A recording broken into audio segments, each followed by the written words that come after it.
Hello అండి అందరికీ one more Saturday mini blog. నేను ప్రతిరోజు కూడా బ్రహ్మముహూర్తంలోనే పూజ చేసుకుంటాను 5 to 7. మీరు కూడా అలా చేసుకోవడానికి ట్రై చేయండి. అలా చేసుకోవడం వల్ల మనం చేసే పూజకి ఫలితం ఎక్కువగా ఉంటుంది, మనకు కూడా ప్రశాంతంగా ఉంటుంది.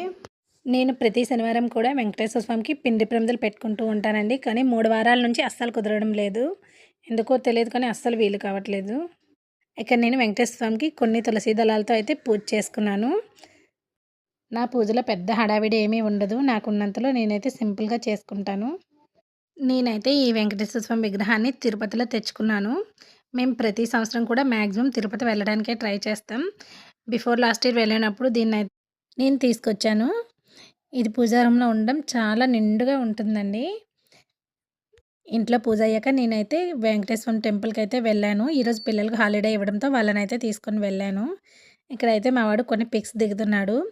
మా వాడు స్నానం చేయగానే చక్కగా బొట్టు పెట్టుకుంటాడండి. గంధం పెట్టుకొని గంధం మీద కుంకుమ బొట్టు పెట్టుకుంటాడు.